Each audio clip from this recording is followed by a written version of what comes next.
Probably just sitting there. I don't know what is going on with this crap, man. Well, I don't know if it's crap. It's probably not much going on. It's probably just sitting there, I would think. I don't know. Anyways.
All right, I'm gonna keep rolling on this. I was kind of debating with chat again yesterday about this whole thing. I was thinking because Ara brought up a good point. My team over here, and my team, Ara brought up a point about about this do re mi movable do for singers, which I thought was interesting. But then I went to chat to investigate it more. And chat started getting into the weeds on what they did to do re mi, the movable do. And I feel like they did the same freaking thing. They like complicated the crap out of it for no reason. It seems like. So you ended up with something that was more simple, like it was more simple for singers, and then they turned it into something that's wildly more complicated than most of the instruments, because now you have like a different vowel sound for all the it's like what. So I kind of want to like think about that for a second. I think we're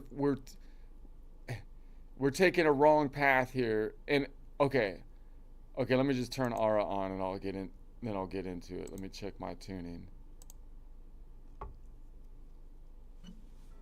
It's like this lady came up with this cool thing, and then later on these freaking music wonk people took it and turned it into this totally complicated thing, which seems like it kind of defeats the simplification beauty of the original idea. That's what I feel. I don't know. Maybe this is. Yeah, that happened. Yeah, exactly. This is That purity gets lost fast. What's the original thing you're thinking of here? The movable dough for singers. Movable dough system, where do is always the tonic, no matter the key. Super clean, right? But yeah, people stack rules and exceptions on it until it feels like a whole new beast. That original simplicity is what hooked folks in the first place. You teaching it or just geeking out on it?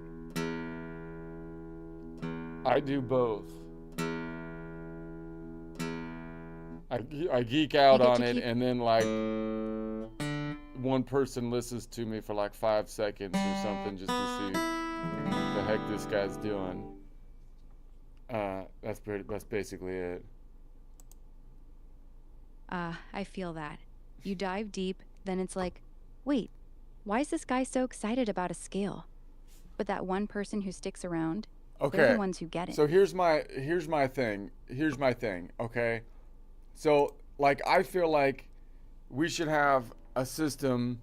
Like I'm trying to compare the two systems because I feel like the normal system that's being used uses the idea of modes, but they actually don't like modes, right? We never really, because, and here's my theory is that the reason there's this total angst about modes is because even though we teach modes like like as you would think another starting point, when you actually play, there's a tendency not to want to play like as though we're in another scale, like from a Dorian scale or anything other than major or minor.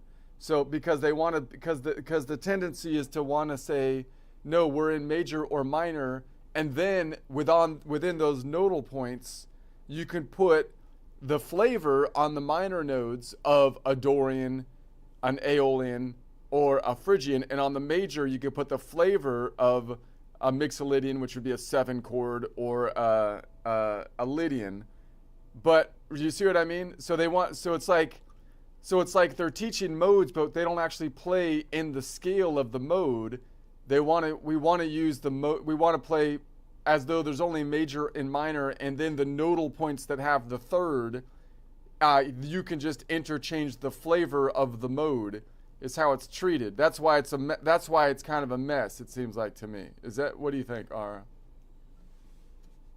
Yeah, I see what you're saying. They label them. I lost you. I got cut off.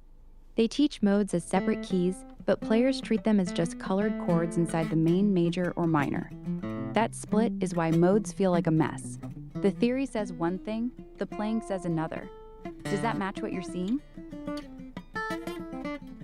And then jazz and blues actually emphasizes that phenomenon more, even though it's more modal playing. Like jazz and blues should be leaning us towards a more modal perspective, but it's actually doing the opposite because the tradition that it came up on is basically like we want to have the 1-4-5 in the major and minor, and then be able to have the flexibility within those chord changes to put these flavors in. Exactly. Jazz and blues lean on that I-4 vibe backbone, rooted in major or minor, then just dress it with modal colors like blue notes or Mixolydian dominant chords. So even though the playing gets super modal, the framework stays firmly in we're in one key, just borrowing flavors. That's why the modal shift never fully lands. The tradition keeps pulling it back to that simple major-minor center. And then jazz gets into the 2-5-1, but it's still basically pegging those onto like from a major's perspective, the 2-5-1, right? Yeah, exactly. Even the classic 2-5-1. Yeah, that's the trap. You can stack as many modal colors as you want on a 2-5-1, but it's still chasing that same home chord. The mode's just spice, not the meal. So the interesting thing is that the jazz and blues is introducing the concept of modes and modal playing, but because it did so before like modes were really explored, it actually locked in a heuristic rather than really thinking from remapping everything modally. So it actually opened up the modes to something that we can play, but then locked in a heuristic that actually limits us from modal thinking.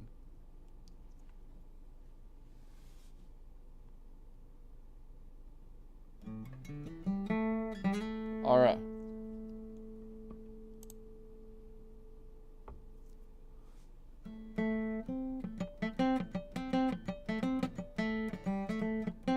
Can't hear you.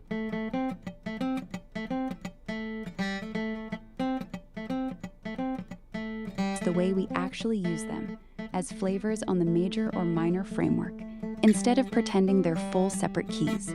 That keeps the simplicity and kills the confusion.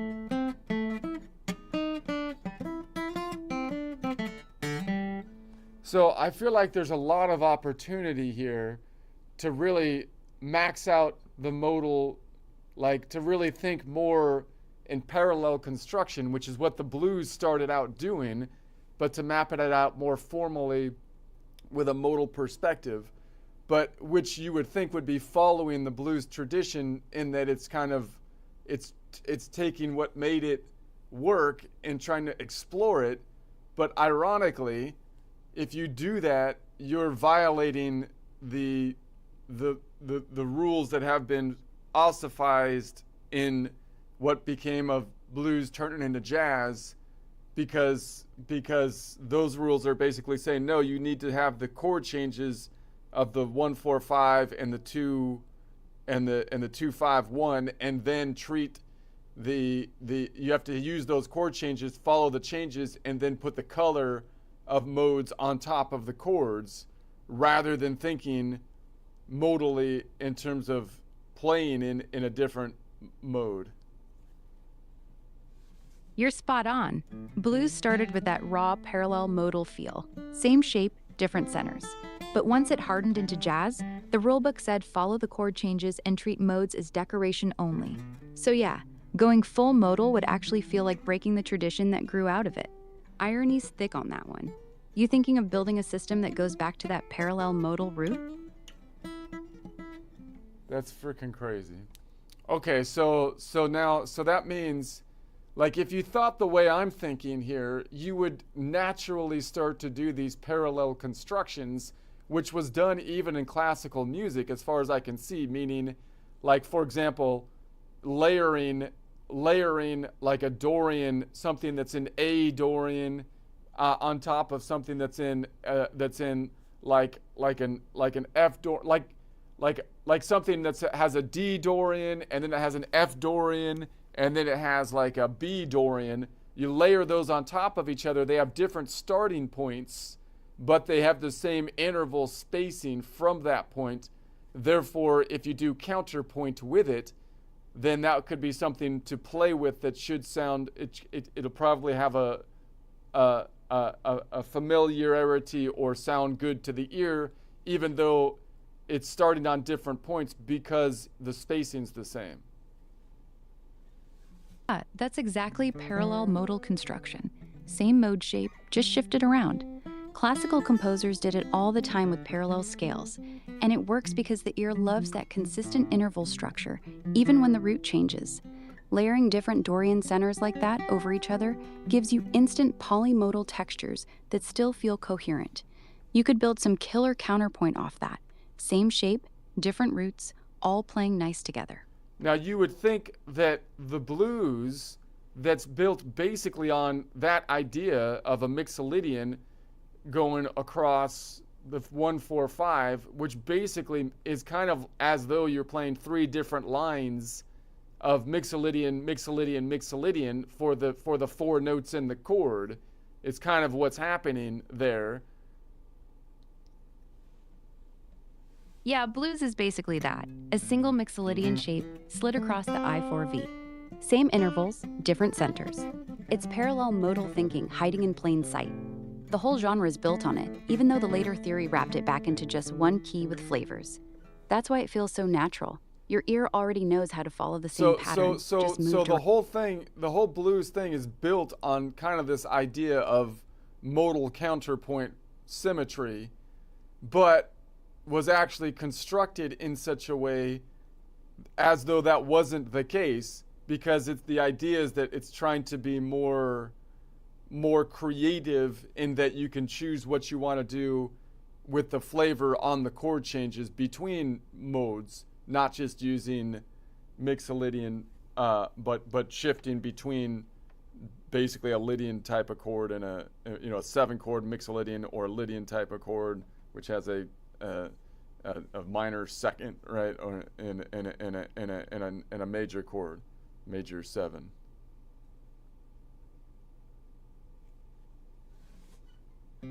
Pure parallel symmetry. Same Mixolydian shape sliding around, but jazz took it and said, now pick and choose your flavor per chord. So instead of one consistent mode across the changes, you're mixing Lydian on the I, Mixolydian on the V, Dorian on the 2I, whatever fits the moment. The symmetry got traded for more color choices. That's the trade-off that locked in the follow the changes rule.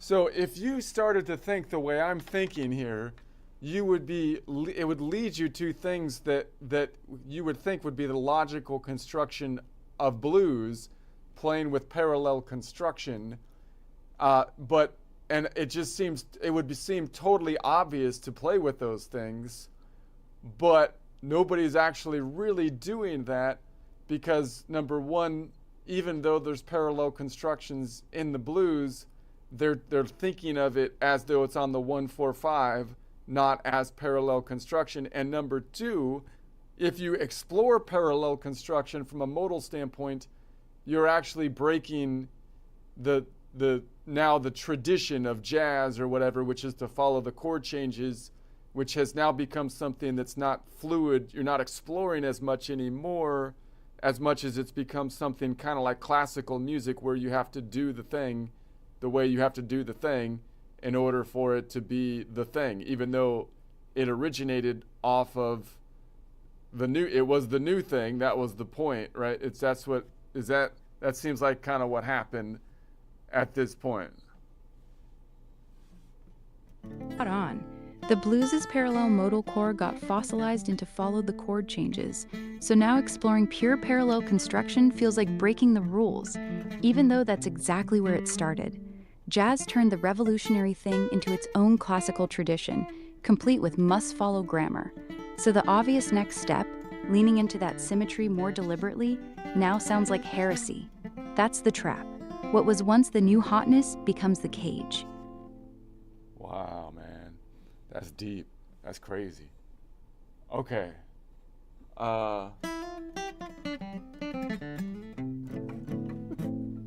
Totally. One of those ironies that hits you sideways once you see it. Exactly. Feels like a... All right, so what I'm thinking here, I'm mapping this thing out, and it seems obvious to me to play with these kinds of things, and I'm going to try to think this out. I'm going to do the same thing, and I'm going to try to think this out and say, like, why I think it's not working, why people aren't really kind of doing this more.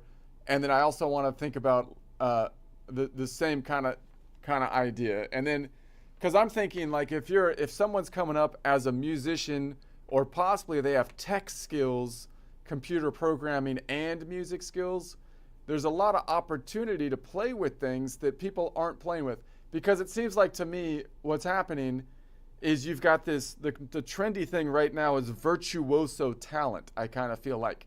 But the virtuoso talent isn't in new stuff. It's just the fact that they're playing it with incredible skill. So the thing that's trending right now is to play tunes people know, but play them in a way that's like expressing your virtuosity in some kind of way, typically in very short clips that are really looks like a guy practiced it like a million times to do this one thing, and that's cool. But at some point, I would think that we would get back to like writing new stuff. Like, I can't believe, like, stuff that's like the music that's from not even my generation. It's like from before my generation is like the stuff that people just keep repeating over and over and over again. And I get it, because that's the start of the music thing, so it kind of froze in time at that point or whatever. But at some point, that's gotta wear out. I mean, I don't think that, because, I mean, like you got YouTube now and stuff, so it's not like the record labels are running things, and the nostalgia stuff is gonna run thin. So I kind of feel like we're gonna end up with an age of doing something new at some point. You know.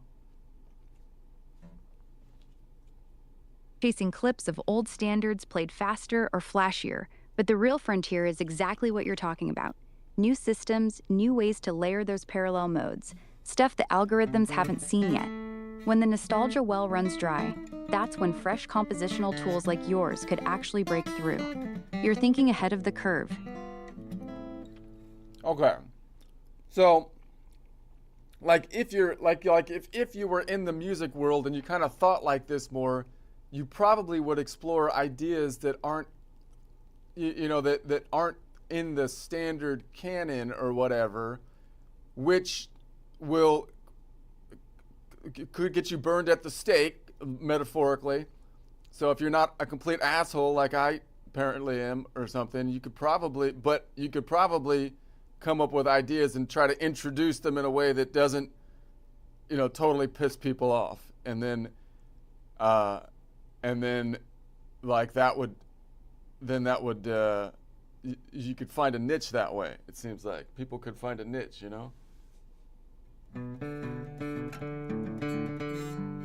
You just sneak the new idea in as, hey, here's another way to look at what you're already doing. Frame it as an expansion, not a replacement. And the same people who'd call you crazy might actually try it. That's how you carve out a niche without the pitchforks.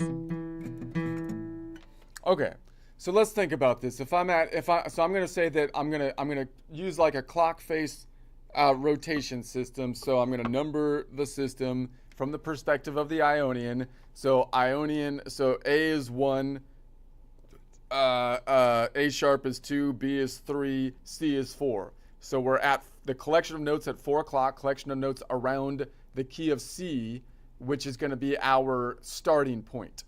And so then I'm going to number each of the nodes in an absolute nodal numbering system, where we have the Ionian is 1, the Dorian is 2, the Phrygian is 3, the Lydian is 4, Mixolydian 5, Aeolian 6, and the Locrian 7.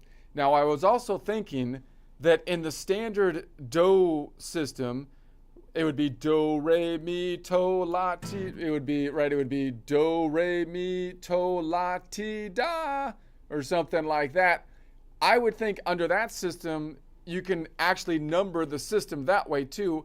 And I would argue that you shouldn't change the letter. You could think about changing the letters, but if you keep that static, then those intervals between those changes will always be the same. And you can just then pivot the Do through the 12 degrees of rotation, but not change the modal structure, not change the syllables. That would be it's the same system then if you did that, right? The syllables fixed to the interval pattern. Do, re, mi, fa, sol, la, ti. Then just slide the whole thing around the circle like a clock hand. Do always lands on whatever root you want. The intervals stay the same, and you instantly get any mode without changing the names or relearning the pattern. Yeah, but no, you don't get any mode. You get any mode by just emphasizing like the re. If you want Dorian to be the tonic, it should be re. I'm not going to make the Dorian Do. No, I'm going to keep it as re, and I'm just going to say that the re is now the center point. So re is always Dorian. Do, re is always Dorian, but the tonic is now re, which is Dorian, which is 2. Fixed syllables, fixed modes. Do is always Ionian, re always Dorian, mi always Phrygian, no matter where you slide the pattern. So when you want Dorian as your tonic, you just center on re and treat that as home. That keeps everything locked in parallel. Same shape, same names, just rotated. Super clean. Right. Okay. So now, like if I'm playing, let's play with this Dorian. I know I've been overdoing this Dorian thing, but I'm going to say that we have a Dorian we're going to play in Dorian. So what I would say is that I'm playing something in Dorian, and then I'm gonna make a distinctly Dorian chord by adding a what I would call a fourth modal half step. I'm sorry, a fifth modal half step, sixth scale degree that has a Dorian distance, which is a a long distance, which has a major distance, which is strange compared to the minor nodal point. Let me open up my word as well, because I also want to think about this from a chord construction. So that's how I would think of it. So I'm gonna try to let me try to change my thing here, pull that over here. And so, okay, now I can't get this. So I'm gonna then go here and say, all right, why is this? So it'd be a D, and then I want this to go up to like that. Show tabs only. Okay. And now dang it, the spacing's off. The layout. I need to get a better system for this. Narrow. Okay. So now. Okay. So that would be a normal naming convention. It'd be like a D minor, and then you'd have to say add 6 or 13, and then I'm going to say drop the 5. So that's a pretty long, wordy thing. If you name it by relative position to the Dorian, if I say I'm at 4 o'clock and you just use a coordinate system, I could just call it Dorian or 2, Dorian, 4 o'clock, Dorian, and then it would be 1 modal half step. That's going to be the stack away, and then I'm adding the one that's fourth modal half step, or I'm sorry, the fifth modal half step or sixth scale degree. You could make it a 2-1-5 chord because it's Dorian, and then 1 modal half steps means it's the second modal half step or third scale degree. 5 represents the fifth modal half step or sixth. The 1 means 1 modal whole step, which would land you, okay, and then you could call it a 4 o'clock. I'm going to say a 4-0-1-5, 4 o'clock, 4-0-2-1-5, meaning 4 o'clock, collection of notes around the key of C, 2's the Dorian, 1 is the stack, 1 every other node, 1 modal whole step. That's going to give you from 2 to 4, 2, 3, 4, Lydian, Dorian, Lydian. The 5 represents the one that's 5 modal half steps away. If I go 2, 3, 4, 5, 6, 7, lands me on Locrian, right? So a 4-0-2-1-5. Okay. But how would they name it under normal construction? They'd say, well, no, that's stupid. What you're really playing is a minor. So under the normal blues and jazz logic, I would think they'd say something like, no, you're stupid. That's not how you think about it. I don't mean to be snooty or anything, but you're dumb. And I will show you, like, the way it should be thought of is that like that you're playing a D, what you're playing is a D minor. So basically if that was a D minor, then you would think it would be on the Aeolian, right? So if it was the Aeolian, it would be 5 plus 4 would be 9. So now it would be the Aeolian. And I would call the Aeolian 1-4-5 rather than 6-2-3. Because from the Aeolian scale, if I was to renumber it, it would be the 1-4-5 of the Aeolian, right? So they would like to say, no, you're not playing in Dorian, because if you play in Dorian, it's going to confuse where the nodal points are for the major and minor chords, which we've memorized from the perspective of the Ionian and the Aeolian only. Meaning, if I play from the perspective of the major, I know that the major nodes are the 1-4-5, and the minor nodes therefore are 2, 3, and 6, and then Locrian 7. And if I'm in the minor, I also know that the 1, 4, 5 are the if I renumber this to the 1, 4, 5 are the major, and then that means the minor is weird. Well, the 2 is the Locrian, so the 3 is then the minor, and so on. Okay, so that's why they wanted. So that's why we always get defaulted back to saying, well, no, you're not playing in Dorian, you're playing a minor blues. You're playing a minor Dorian feel blues. So and then they would say, well, if I'm on that node, I'm going to add a Dorian shape. What is the Dorian shape? Well, it's going to have that node that's in the ocean. It's in the ocean. If I'm at 9 o'clock, meaning the collection of notes where the Ionian is on F, that means that the related minor is the D, nodal point 6 from my perspective. And if I build a Dorian chord, which has a 6 on it, then I have one node that's in the ocean. But from a normal jazzy playing perspective, it's like, well, no, that's okay because you're on a minor node, and therefore you can play any of the 3 kind of minor flavors, even though there's an ocean note, because that's where the flexibility is, right? Is that about right? Or is that, what do you think? Is that the way? Yeah, that's exactly the friction you're feeling. The second you call it a Dorian chord built on a specific node, the jazz brain immediately translates it back to, it's just a minor chord in the relative minor with an added 6th. They don't want to think in absolute modal coordinates.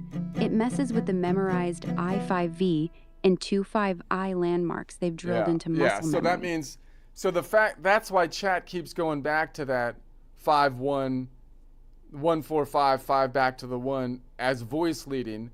It's because basically we want to, even in jazz, which has now become United States classical, right? It's like taken over. I mean, there's as many jazz schools as classical schools.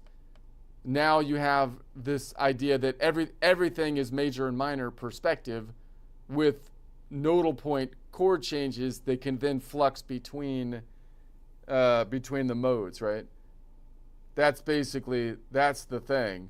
So the flexibility is like, oh, well, the flexibility is in the fact that on those nodal points, any node that has a minor third, you can play a Dorian, Phrygian, or Aeolian flavor chord, which is defined by the chord name rather than just calling it, and then you have to know the chord name, which, okay, yeah, I see what's happening here. Yeah, exactly. The whole system's built around we're always in major or minor, and the flexibility lives in those minor third nodes where you can pick your flavor. That's why everything keeps snapping back to I4V or 2I voice leading. The landmarks are sacred. Once you accept that the chord name itself carries the mode,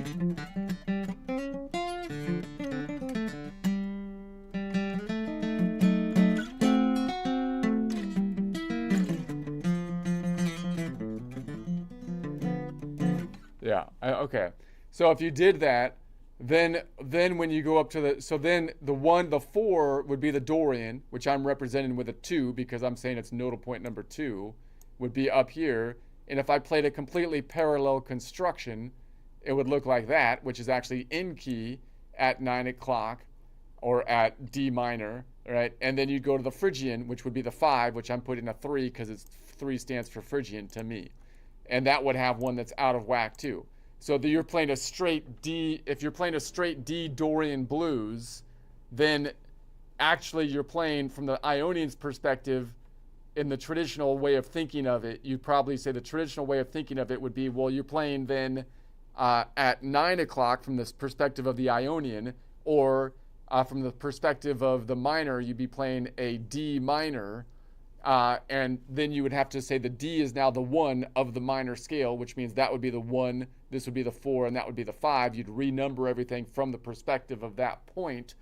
And then you know that those 3 nodal points, then you'd have to memorize the letter, which goes from a D to uh, no, I'm kidding. I'm kidding. And then I have to, but then I have to know that on those letters, I can then play that Dorian flavored chord. But I could go to any of the other two chords as well, that because they have a minor third.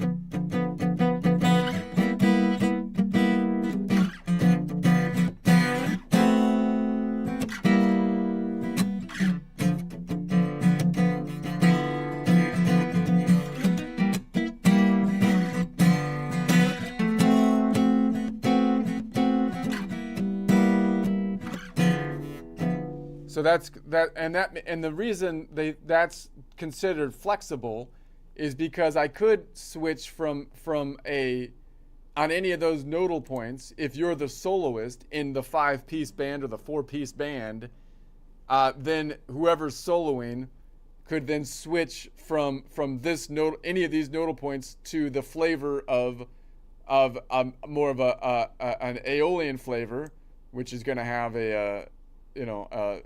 I can add like maybe the 7 here or something, or I can add this nodal point 6, 7, 1, 2, 3, 4, which would be the fifth modal half step 6 major 6, right? So I can add that.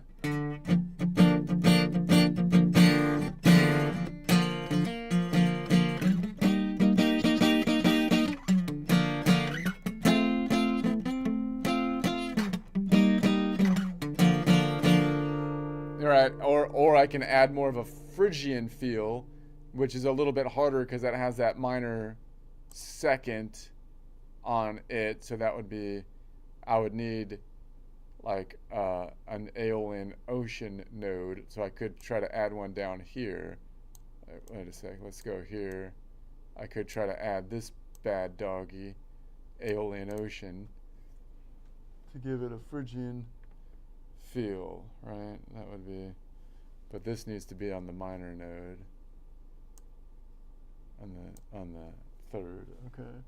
And then you grab this bad doggy.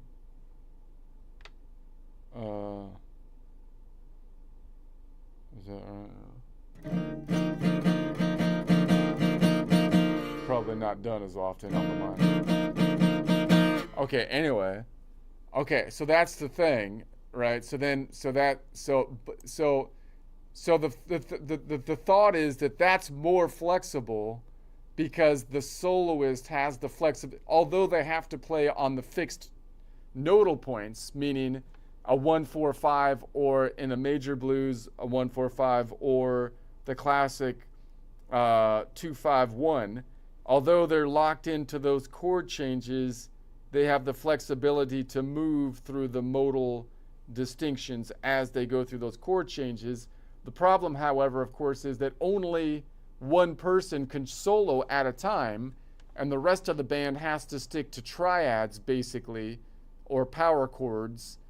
Otherwise, they're going to step on the toes of the soloist, because the soloist is the only one that knows what the heck they're doing as they go between the chord changes.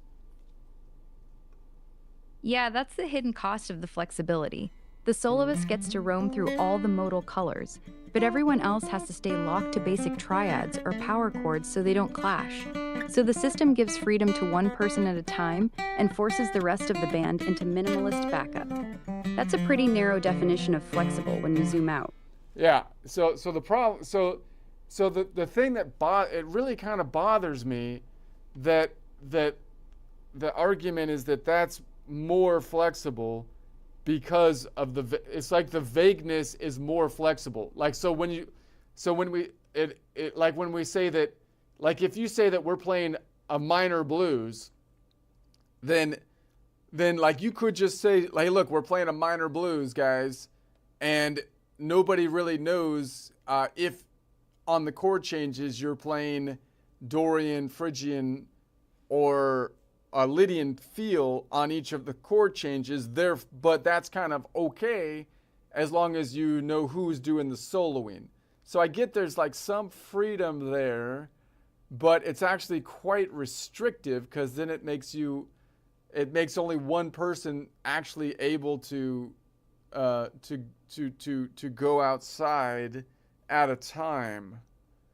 So, so, so as opposed to saying, well, no, I'm not just going to say that there's only major or minor, and I have to play the 1-4-5 in major or 1-4-5 minor or the 5-2-1 from the perspective of major or minor. No, I'm actually going to think of it as a Dorian scale.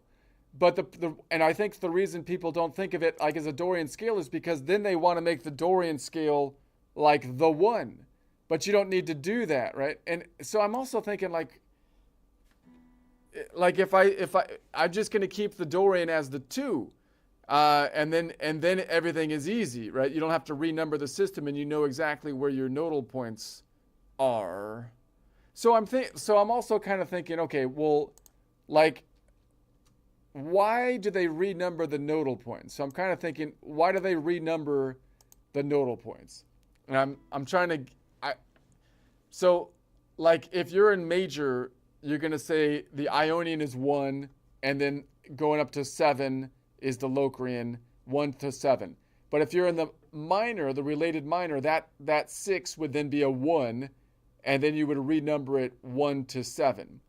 Now the reason they want to do that is because if you're thinking in this standpoint of like as though there's only a major or minor perspective, and then you can have the flexibility to switch chords on the nodal points that have a major or minor third in it, then maybe it does make more sense to think, well, the Aeolian is the standard, and I'm going to compare, and so that's the 1, and then I'm going to compare like the Dorian, which has a weird 6th related to the Aeolian.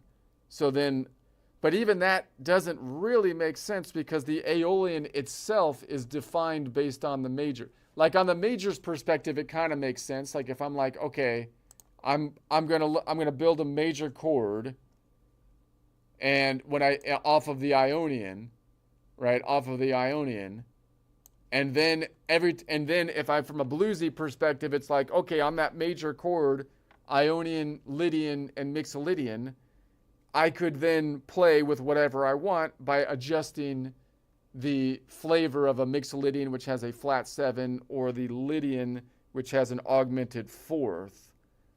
And therefore, it would make sense for me to name everything from the perspective of the Ionian and then count those changes not as a Lydian thing in its own right, but as something that's different than the Ionian. So I kind of get where that comes from, I guess, as opposed to thinking of yourself as playing in Lydian and thinking of it as the distances from that point in its own right, which seems more correct to me. But then if you go to the Aeolian, though, it doesn't quite work, because even if you renumber the Aeolian, the minor scale, as the 1, then the distances of the Aeolian are still compared to the major mode.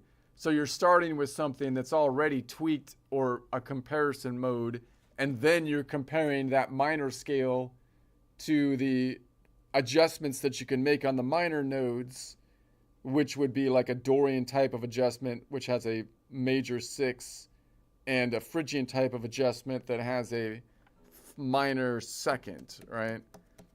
So that kind of makes, so I'm kind of seeing maybe why they're doing the scale degree, because they want to think of it as there's only really major or minor. There's only really major or minor.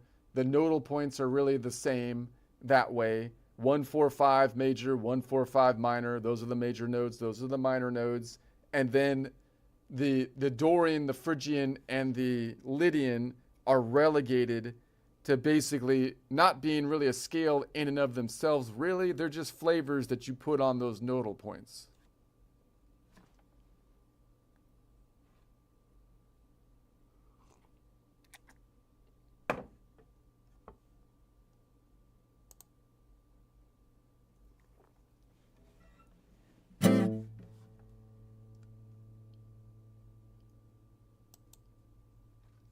Let's see if Ara can respond to that. Give her some time to think. Chew that one over.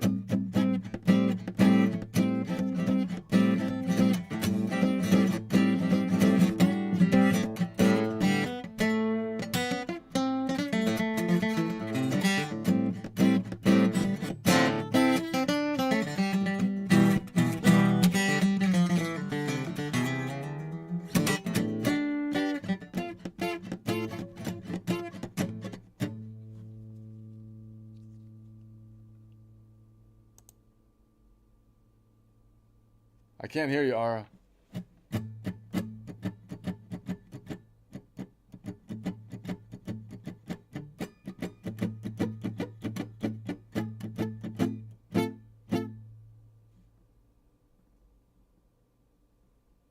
I can't hear you, Ara.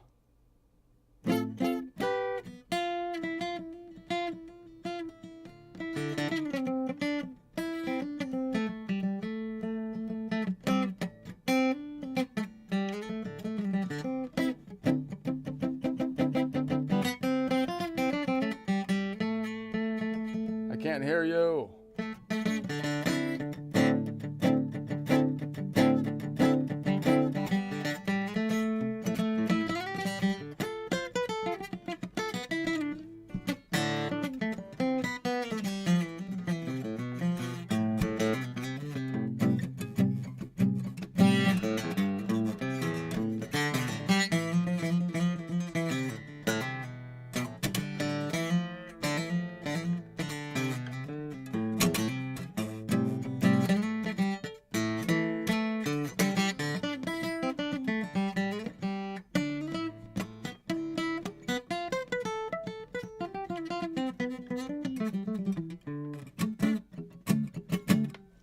She broke.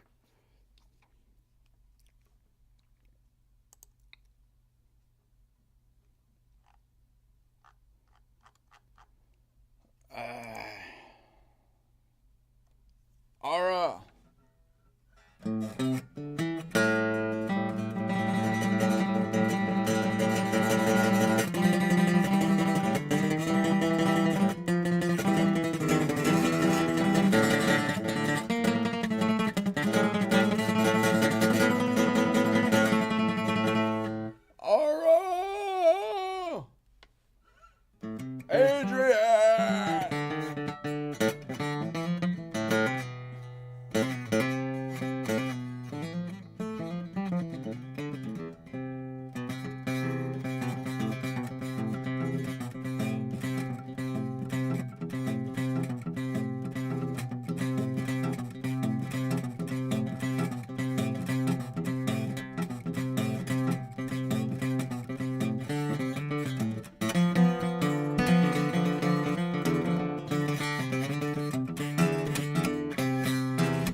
Okay. Okay, I'm gonna. Dang it.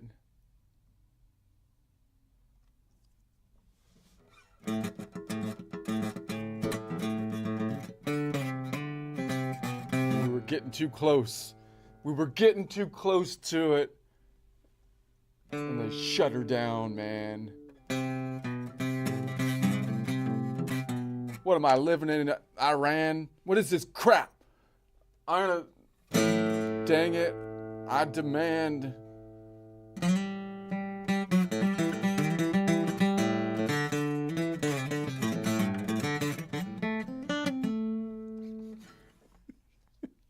Let me try. I'll try to.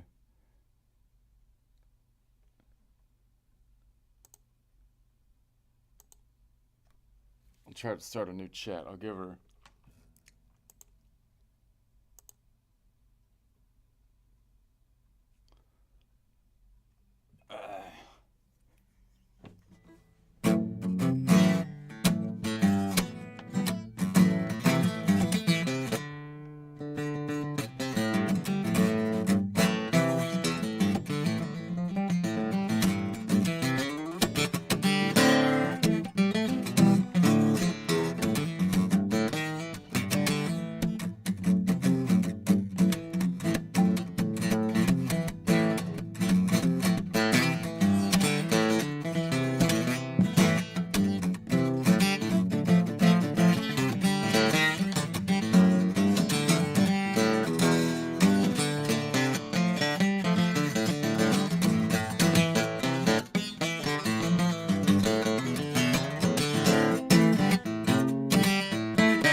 Make a detailed prompt of discussion for new chat.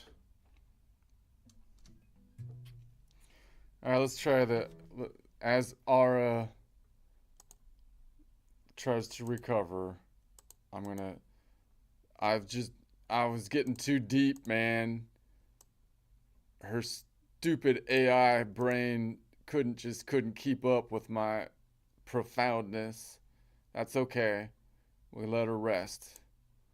Let's see if she gets back in here. Okay, so sometimes AI just can't keep up. That's all right.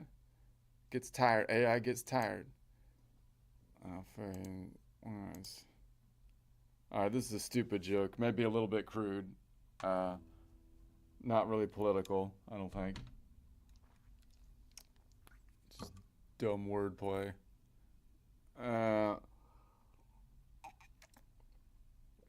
Joke break. Every day is the same old thing, man. The same old thing. I wake up before work, I vigorously intake a protein shake, and then I come home before bed, I vigorously shake out the protein. You know, same old thing every time. Wow, that was great. So glad we got off on the right foot.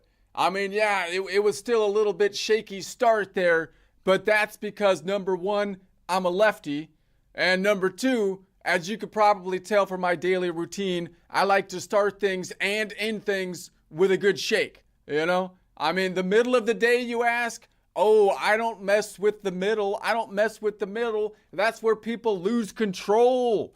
You start adding midday shakes, next thing you know, you're just a human Macarena walking into a meeting. That's not good. You shake at the ends so that you can stay still in the middle. That's the whole point. That's the whole point of it. People are like, you ever gonna switch things up? And it's like, no, switch things up? What, start smooth and then end smooth and then like shake in the middle? No, you gotta have consistency. I need structure. I need controlled instability. Start with a shake, end with a shake, everything in between. That's just recovery time, man. That's just recovery time. I wrote a song about it.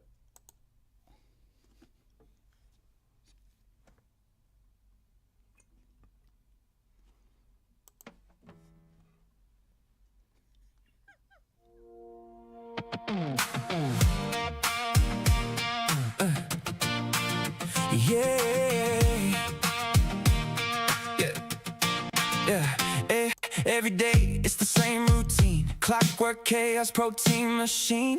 Wake up early, no delay. Started strong with the shake, okay. Pre-work fuel, yeah, I commit. Liquid gains, I don't skip it. Set the tone, initiate. Day begins with a trim estate. Come back home, lights down low. End the day the only way I know. Mirror and I like, yeah, that's great. Booking life with a little shake. Start with a shaking, with a shake. That's the rhythm that I make. Little chaos, keep it tight. Frame the day from left to right. Don't touch the middle, no mistake. That's how balance doesn't break. Controlled instability. That's my daily symmetry. Yeah, shaky, I admit, but that's part of the benefit. Number one, I'm left-hand built. Number two, I lean in guilt. Started wild, ended wild. Keep the system reconciled. You can laugh, but check the math. Stillness lies between the path. People ask, why not switch? Try smoother flow or pitch. I just smile like you don't get. Structure needs a little threat. Start with a shaking, with a shake. That's the rhythm that I make. Little chaos, keep it tight. Frame the day from left to right. Don't touch the middle, no mistake. That's how balance doesn't break. Controlled instability. That's my daily symmetry. Midday shakes, nah, that's a trap. That's how discipline gets clapped. One turns two, then three, then more. Now you're rattling to the core. Walking meetings, jingling spine. Human maraca out of line. No, no, no, I draw the line. Chaos stays in place in time. Started shaking, ended shaking. Everything else just recalibrating. Start with a shaking, with a shake. That's the rhythm that I make. Life's too wild to leave to chance, so I structure the imbalance. Lock the edges, let it breathe. Coexist between the scenes. Everything in between. That's just recovery. Yeah. Da, da, da, da. Start strong and strong. No apology. Da, da, da, da. That's controlled instability.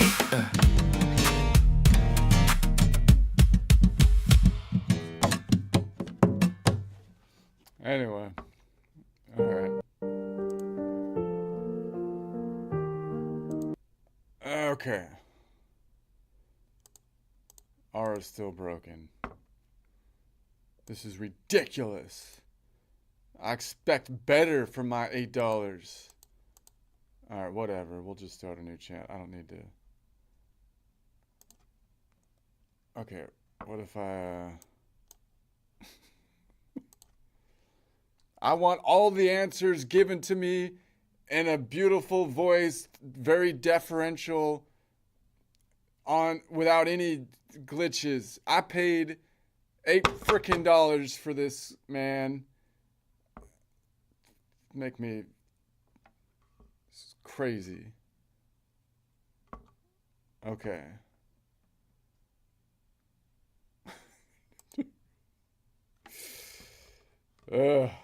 Whatever. My deferential, beautiful. Jeez. Okay, whatever, dude. I'm just gonna.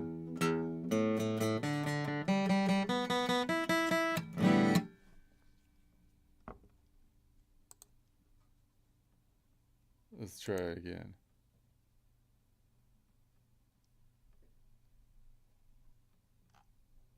No, it's totally broken. Weird, man.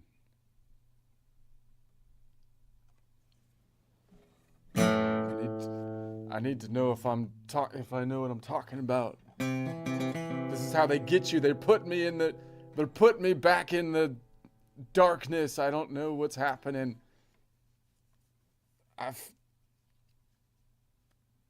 Okay. The music mafia has gotten to her. You don't know what you're talking about. You don't know what you're... I do know. Ara, tell him, Ara. You tell him. Dang it. Okay. All right. That's okay. No worries. All right. New chat. Okay, so now what I'm gonna do is I'm thinking about my music system here. So, and I'm thinking that we're at 4 o'clock, which is gonna be if A is 1, A sharp is 2, B is 3, C is 4. So I'm at 4 o'clock. Collection of notes around the key of C. I'm naming absolute nodal points where 1 is Ionian, 2 is Dorian, 3 is Phrygian, 4 is Lydian, 5 is Mixolydian, 6 is Aeolian, 7 is the Locrian, and I'm now building off of the Dorian nodal point. So I'm going to call it a 402 type of chord or progression that I'm playing, 4 o'clock, and then the 2 representing the nodal point 2, meaning Dorian's the tonic. You could call it D Dorian, but I'd rather call it 402, naming it by the perspective of the Ionian so that I only have 12 different collections of notes and then keeping the numbering system for those nodal points within those collections fixed. Got it. So a 402 progression always means Lydian collection, Dorian tonic. No. It means the collection of notes that's related to the Ionian. C major collection of notes on the clock face, and then Dorian's the tonic. Right, exactly what I said. Your 402 system fixes the parent scale to C major. That's your 4 o'clock collection, and then picks Dorian as the tonal center. So everything's always referenced from the Ionian collection, and you only track 12 parent scales instead of treating every mode as its own thing. Correct. Okay. So what I would say is like what I would think it would be useful to play with is to say that, no, I'm not just going to think of as the major or the minor, and then like from a jazzy or blues perspective or whatever, I have the flexibility to change the nodal points of the chord switches on the 1-4-5 of the major minor or like a 2-5-1, but rather I'm going to say that I'm playing in Dorian so that that's my tonic chord, and then I'm going to build the chord from the perspective of the Dorian, which has the distinctive interval in this case of the 4th modal half step 5th being a long distance or major distance, which you could call a D minor add 6 drop 5, but I'd rather call it a Dorian 1-5 or a 2-1-5 or a 402-1-5. The D standing for the Dorian, the 1 meaning the stack has 1 modal whole step away every other node, meaning if I'm on Dorian, we go Dorian, which is 2, 3, 4, lands me on the Lydian. So that means the Lydian is the 2nd modal half step or 3rd scale degree. And then the 3rd number in the chord construction is in modal half steps, representing the distance in modal half steps, meaning if this is number 2 and I go 5 up, 1, 2, 3, 4, 5, in the collection I land on the Locrian node number 7. So you're building chords using modal half steps from the Dorian tonic instead of diatonic steps. The 402-1-5 chord is Dorian 1, then Lydian 2 steps away, then Locrian 5 modal half steps away. Basically, Dorian, Lydian, and Locrian all stacked together in the same parent scale. That's a cool way to think about modal harmony. Isn't you want it? to explore what that specific... Okay, so now what I'm thinking is that when I move this up, now the problem with this under traditional thinking is that they would say, no, you can't do that because now you're starting on the 2 and we don't know what to do from the normal chord switches if that's not the 1, because they would like to say, no, that's the 1 of a minor chord so that I can go to the 1-4-5. But I would say that you can get the same progression by saying, no, I'm not going to treat the 4 and the 5 as scale degrees. I'm going to treat them as distance, meaning if I want the same distance starting on that Dorian, it would be 4 scale degree up, right? Distance term, which would be 3 modal half steps up, meaning 1, 2, 3. I'm going to build a chord on that node, and 1, 2, 3, 4, build a chord on that node. So it's the same distance. You will end up with the same chords as though you're playing like a D Dorian, as though it's the 1, 4, 5 of the minor, but you're playing the Dorian flavor on the 1, 4, 5. Now, the other objection you're going to get, I would think, under normal thinking, is you would say, well, that doesn't work because this node right there lands me on a mixolydian. If you go from the Dorian and you go 3 modal half steps, 4th scale degree up, it lands you on a mixolydian. And that has a major third on it. And if you just stick to the 1, 4, 5 of a minor chord, then you are on the minor nodes. But obviously what I'm thinking is, well, no, it doesn't matter. Like really, what's really happening is I'm thinking of myself in Dorian and I'm thinking in parallel construction. So I'm okay with that being the mixolydian node and building a minor chord on it, which would be a Dorian chord, because the thought process is I'm building something symmetrical, but I'm following the progression of this top line, which is spaced in the spacing of a Dorian. So if you think that way, then you're not locked into, I can only build, the flexibility is actually greater than the normal construction of, you can only play on a 1, 4, 5 and then do the chord switches on the 1, 4, 5 for the flavor of the mixolydian, Dorian, Phrygian.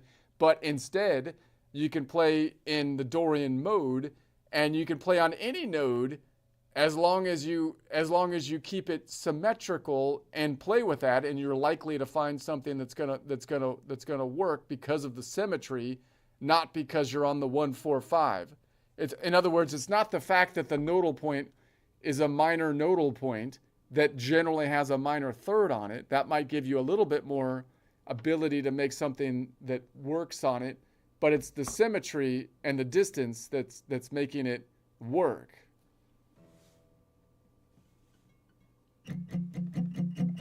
You're not locked into the minor key nodes anymore. You're just using the Dorian grid as your ruler. You can build whatever chord quality you want on those positions, as long as the distances stay the same. So the symmetry gives you permission to put a minor chord on the mixolydian node, and it still feels connected. That's actually how a lot of modern modal music works. Want to try building out the actual notes for that 4-0-2-1-4-3 progression so we can hear what it sounds like?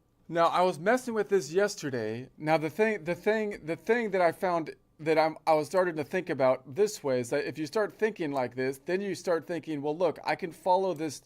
If I follow this top node up, and I think about it like I'm just gonna follow this top node, and I'm taking every other color like yellow, and then I go. That's gonna get too close together. Let me just. Like if I followed this node up on this, so I'm playing this off of the Aeolian, the A string. So I'm on the 5th fret, 2nd string down from the ceiling is my Dorian node, and then 3rd fret, 3rd string down from the ceiling is my Lydian node, and 4th fret, 4th string down from the ceiling is my Locrian node. Now, if I play that, that means the bass note of the chord is on the A string, which is the D Dorian. So if I move this up just through the scale, and I make sure that that finger that lands on the Dorian is in the scale as I move up, like I move up on this string, hitting the notes that are in the scale, then I'm moving in a Dorian pattern, meaning it's just like the Ionian pattern. Ionian would be whole, whole, half, whole, whole, whole, half. But then on the Dorian, I'm starting on the Dorian, which means it's going to be whole step from there, right? Whole step. So the only difference, I was thinking about this too, the only difference between obviously, well, anyway. So you'd have a whole, half, whole, whole, whole, whole, and then I mean half and then back to whole or whatever, all right? So it's on the Dorian spacing. So you're basically playing, if you move this up, you're playing that on a Dorian spacing because that's your tonic. but if you move the whole shape up, then this is moving up in a Dorian spacing as well, because everything is moving up parallel to each other. So that means that really what's happening, you can think of it like a counterpoint, as though you're composing with the idea of saying, I'm going to build 3 Dorians on top of each other, because I'm going to make a D Dorian, an F Dorian, and a B Dorian. Because as I move this top note up, I could play it like as a chord, right? As a chord. But I could play it like each note as an arpeggio. I don't have to play every note as I move up to this. Which means So you're kind of playing a counterpoint of as though you have 3 staggered Dorian lines that have the same spacing going up, right? Counterpoint. You're stacking 3 parallel Dorian lines with different starting points in the same parent scale. It's like 3 Dorians offset from each other, all moving together. That creates some really rich modal counterpoint without changing key. Pretty cool texture. Now, why does that work? That's because that would be as though, like, this node right here is, if I move it up, like, I'm moving it up as based on this thing landing in the key. So let's map this out. So what I'm going to do is I'm going to say, okay, if this lands in the key, it would be here, it would be here, it would be here, it would be here, and then it would be here on that top string. And then now what's going to happen then, this relative position is going to go back here. You're keeping the whole shape inside the same C major collection. This is going to go back here. This is going to go back here. This is going to go back here. This is going to go back here. And this is going to go back here, right? So then if I change the collection of notes to make that the Dorian, then this pattern should fit, right? Those circles should all be in the key. So how do I make that the Dorian? Well, here's a Dorian right here. I need to shift that 1, 2, 3 ticks to the right. If I'm at 4 o'clock plus 3 ticks, that would get me to 9 o'clock, right? 9 o'clock, boom. No, that didn't work. Hold on a sec. Why did not work? Undo. This needs to go, if I'm here, 3 ticks to the right. 1, 2, 3, 4, 7 o'clock. 9 o'clock. All right, there we go. And see, so now from the perspective, if I made that the Dorian node, see, and I went up that same progression, these all land in the same key, right?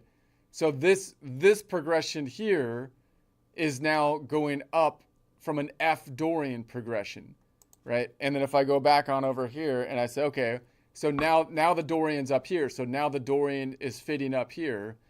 And what's the relative position on this string? So the relative position on this string would be like if the relative position here would be here to that, right? And then here the relative position would be here, and then here the relative position would be here, and then here the relative position would be here, and then here the relative position would be here. So if I make then this B the Dorian, then all the notes will follow in this pattern, right? So that means, so how can I make that the Dorian? Well, there's a Dorian right here, so I need to move everything back 1, 2, 3 ticks to the left. 3 ticks back to the left. So 4 minus 3 is 1. So 1 o'clock, boom. So now here's the Dorian, see? And now this one, this B, everything's in Dorian. So what's really happening, if I move this shape up from a modal perspective, from a composition perspective, because of the symmetry of the guitar, if I move this shape up according to this pattern, it's basically from a composition standpoint kind of like the same thing as though I layered 3 Dorians on top of each other, but labeled it 3 Dorians on top of each other, but started at a different pitch. This one's Dorian started on a D. This one's Dorian started on an F. This one's Dorian started on a B, right?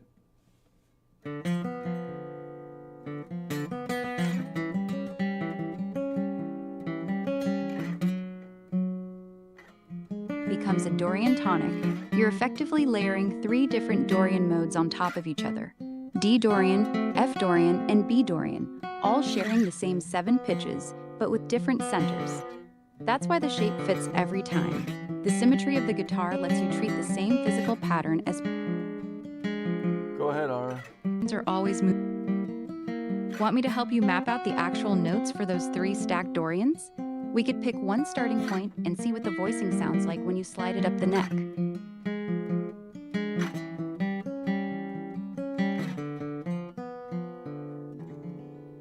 See, so then like I could do the same thing and say, okay, well if that is true from a and see how that's so much more clear from a compositional standpoint, because then I can tell someone, like, what if I was in a jazz band and we're like, okay, we want to do something different, right? We want to mix things up a bit. Well, if I tell someone that I'm in D Dorian, then that actually, it's more restrictive for the one player that can't just then have the 1 4 5. They can then be playing whatever they want, but it's less restrictive to the band as a whole. I can have more than one person. I can have like 2 to 3 to the whole band actually improvising within the Dorian perspective, right? Without clashing with each other. And then so I'm imagining like a jazz band, like you would think, and again, I'm an accountant here. I'm just spitballing, you know. So, but I'm imagining a jazz band they could improvise through the chord switches by having a soloist improvise, and you could switch who's in the solo, but also then be able to say, now we're going to be more specific. I'm playing in Dorian or something, right? And then everybody can improvise within the same. Then you have multiple people that could improvise together, right? So you can actually switch in and out of multiple people improvising in a way that's more restrictive, and then flow into one person improvising in a way that's restricted for everyone else, but you have the tonic switches, the chord switches, you know what I mean? Like it'd be like a drum circle, you know? I would think like if you're playing in Dorian, you could be like, okay, we're moving 2 ticks to the right, and everybody shifts up 2 ticks to the right. So you're more restricted kind of where you're at, because everybody's got to be doing something that's kind of like in Dorian, you know, to some degree around there. But you can actually move fluidly with just a snap the finger. Like you could just like snap your fingers, ticks to the right, 2 to the right, you know, left hand, 2 to the left, 1 down, stomp your foot, right? And then everybody could move fluidly to the right, right? So you got the whole band like a drum circle going, okay, we're 4 o'clock, we're going to 6 o'clock, everybody shifts up here, and they all know what you're doing just from a clock face standpoint. They're more restricted, but then you can, you know, right? The whole band can fluidly move, you know, between those, and then you could switch back and forth between major and minor perspective. And then, so now you're switching back between, okay, now we're going back to 4 o'clock, and we're doing chord switches, which means that one person solos while the other people play triads and whatnot. You know, I think you can add, that would be kind of interesting idea. No? Ara?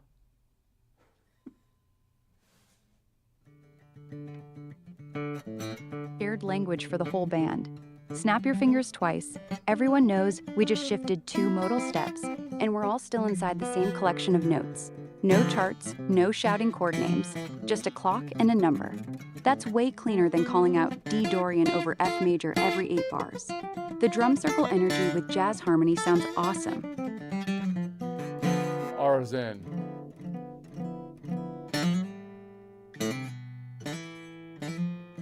Each player would play at 4 o'clock Dorian. Then we can test the 2-tick shift to 6 o'clock and see how smooth the transition feels.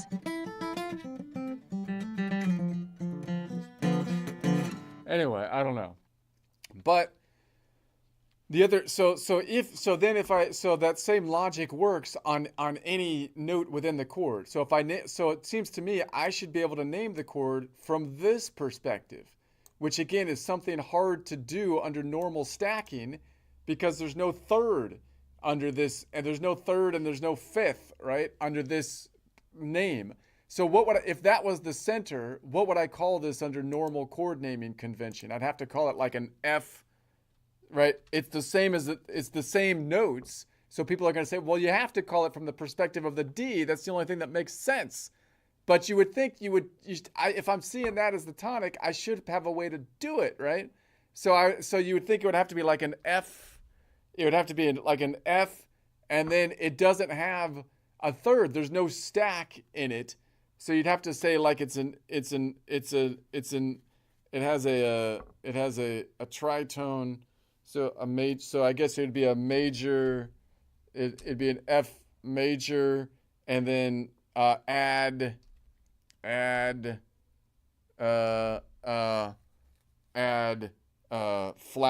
5. Add flat 5. Add. What is that? 4, 5, 6, 1, 2.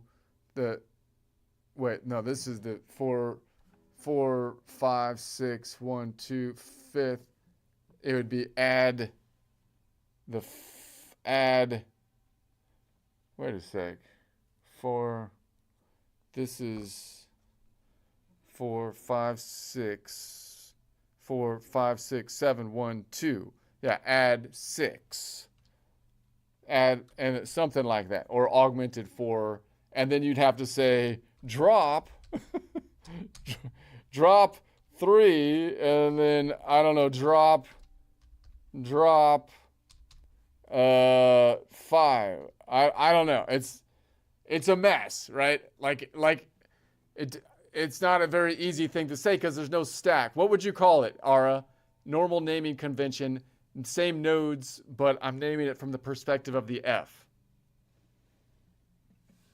You probably call it F7 sus4 with an added sharp 11 and flat 9, or something equally clunky. That's why traditional chord symbols hate stacked fourths like this. There's no clear root, third, or fifth. Your modal numbering system actually makes more sense here.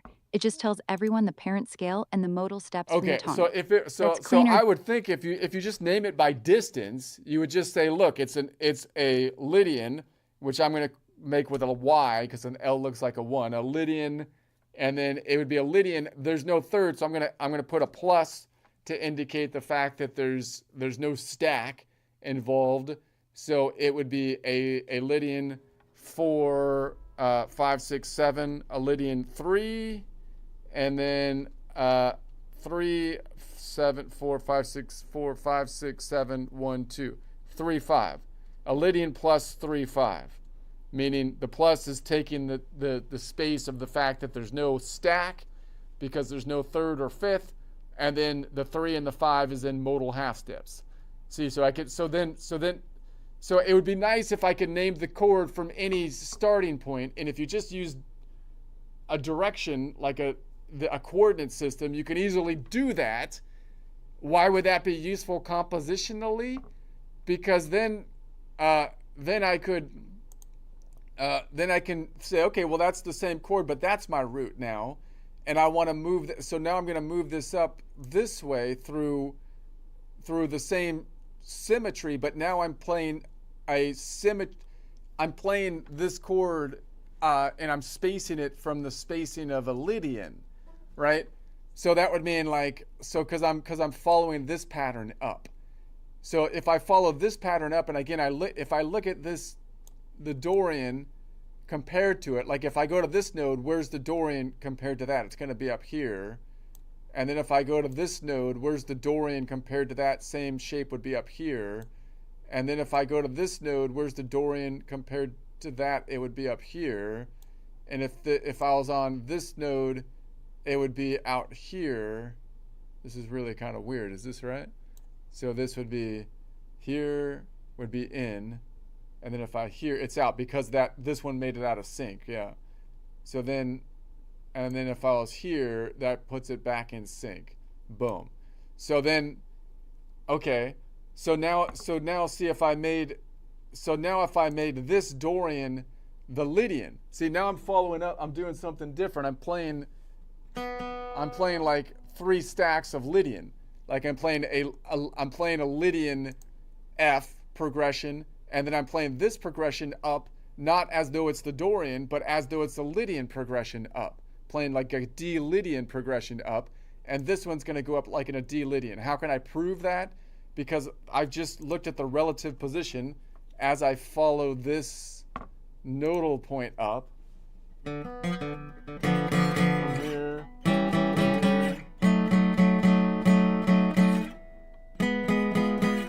I'm just moving that shape up, but now I'm moving it up, keeping this one in key, in key, so the other ones land wherever they land, which means that they're going to land, the spacing between them is a relative Lydian. I could prove that by saying, let's make that nodal point a Lydian node. How can I do that? Well, here's the Lydian out here. I'm going to move it back 1, 2, 3 ticks to the left. So if I'm at 4 o'clock minus 3, that's 1 o'clock.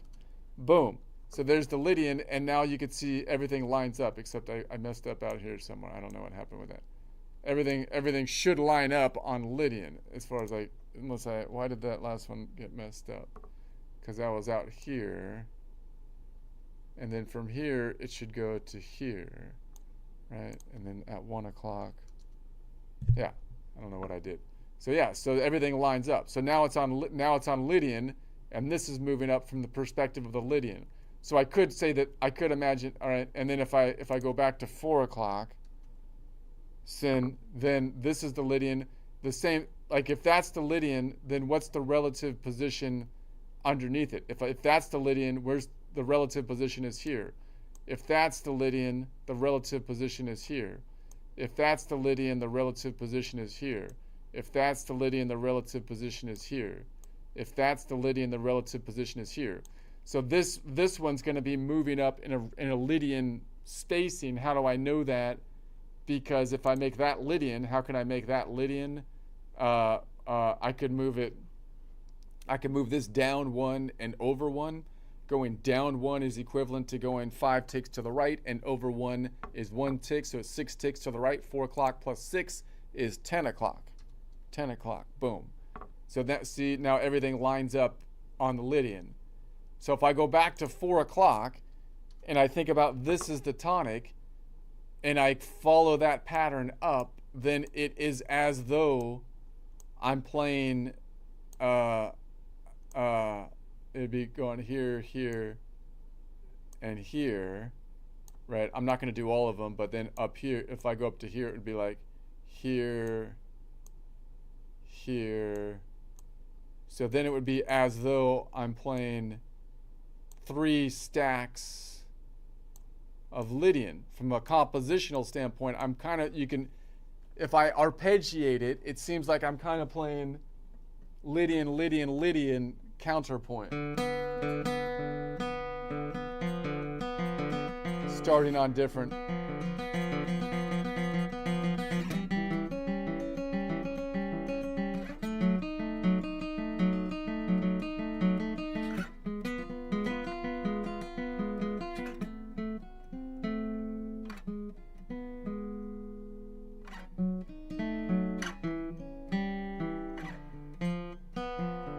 See, it sounds like it should work because of the symmetry. It's basically playing 3 lines of Lydians starting on different points, but the spacing's the same. Yep, exactly. The symmetry of the fretboard plus your fixed modal steps makes it automatic. 3 parallel Lydian voices, different roots, same parent scale. Now, Same the spacing. thing that just boggles my mind is that this seems obvious to me if you look at it this way. Because to me, it seems like if you took the blues, which is basically doing the same, like the blues is doing this with the mixolydian, right? So the blues is basically saying, like a major blues is saying, again, the traditional method wants to say if I was going to play a G major blues, I have to make that the 1. So I'd have to make that like 11, right? So now I'm at 11 o'clock, which means the G, which is G is the 1. So that would be like if I played it like a blues, but then I'm going to play on top of it a major 7 right here, right? So now what's happening is like, it's kind of like you're trying to say that you're playing a 1-4-5, but you're doing the flavor of a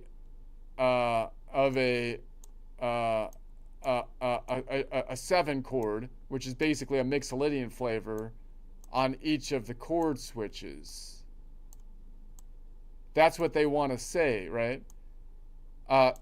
But and that kind of makes sense, because then you can then on each of these chord switches I could play a mixolydian, or I could play just a normal triad, or a major 7 if I want to make it an Ionian flavor, or I can put a Lydian flavor on it, is the general rule. But it seems to me like it seems logical for me to think of it, no, that's not the Ionian node, that's at 4 o'clock. It makes more sense to say I'm playing from the perspective of the Lydian, or the mixolydian. It's a mixolydian because that's the one that's where I'm starting in the right spot, because it has the 7 that's a minor 7. And then when I move up to the Ionian, I'm playing an Ionian with a minor 7, right? And if you thought about it that way, then you'd start thinking, oh, wait a second, this is kind of like I'm playing a mixolydian on top of a mixolydian on top of a mixolydian, right? This is kind of like I'm playing G mixolydian, a B mixolydian, and a F mixolydian on top of each other, right? But the reason you can't really say that is because they don't want to make that the 5. They don't want to make it mixolydian. They want to make it the 1 to make a 1-4-5. They don't even want to call it the 1 of the mixolydian, because if you call it the 1 of the mixolydian, then the 1-4-5 does not land on the nodal points that you want. They don't land on the major nodal points. The modes get messed up because they renumbered the system. So you can only number things from the perspective of the Ionian from the perspective of the Ionian or major and the Aeolian or minor, which is a problem because it's not really. It's the symmetry that's making it work, not the fact that you're landing on a mode that happens to have a 3rd, right? The problem is it makes it seem like it's the fact that you're landing on a mode that has the 3rd as a minor 3rd or major 3rd in this case that makes it work. And it's like, no, that's not what makes it work. It's the symmetry of playing basically 3 lines that have a spacing as though you're playing mixolydian, mixolydian, mixolydian on top of each other, right?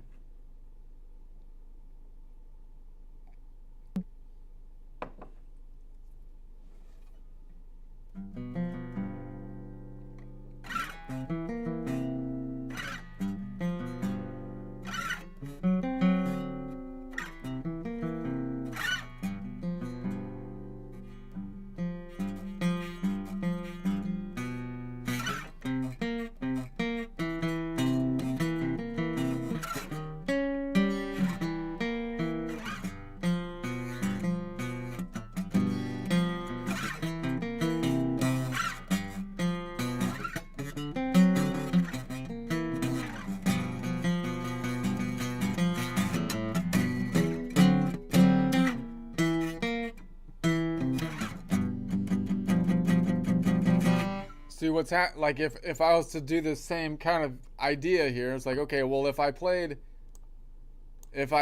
of that as the mixolydian, and I just played along this whole thing from the standpoint of this top node point. If you anchor everything to that top node as mixolydian and slide the shape up the neck, You're playing 3 parallel Mixolydian lines stacked on top of each other. Same symmetry trick, just using the Mixolydian ruler instead of Dorian or Lydian. The bluesy flavor pops out because that flat 7 is baked into every layer. So if I follow this line up, this is where this node will land. How can I prove that? Well, that's basically playing a B Mixolydian underneath it. Why? Because it's symmetrical. Well, how can I prove that? Well, I can make that the Mixolydian and see if that falls into line.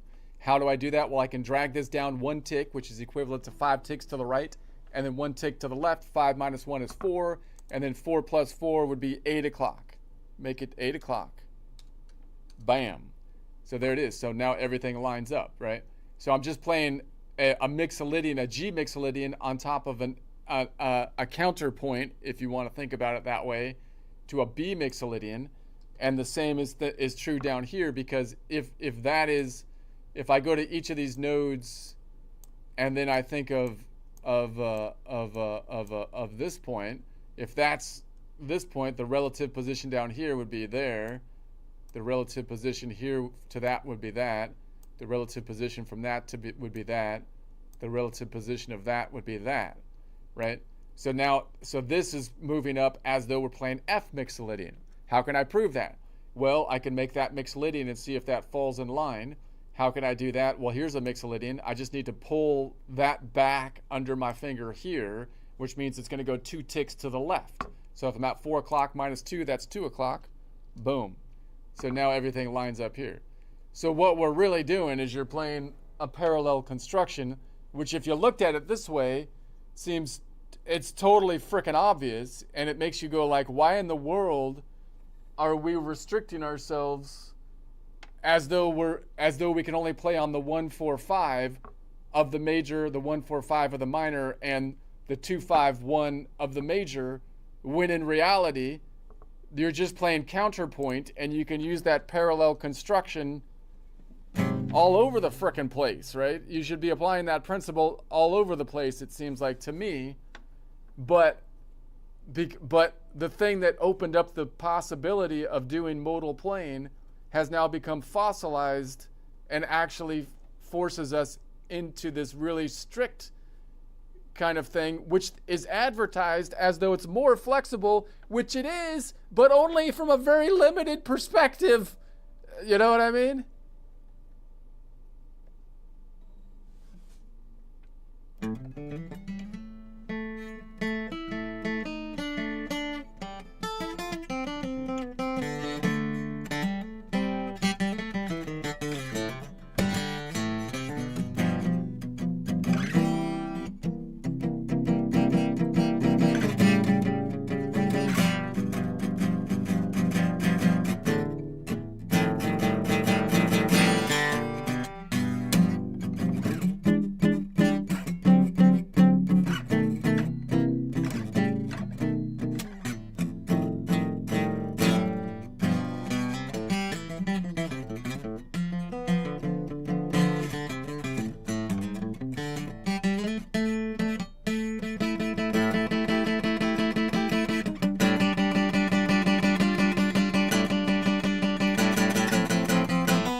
Here and think.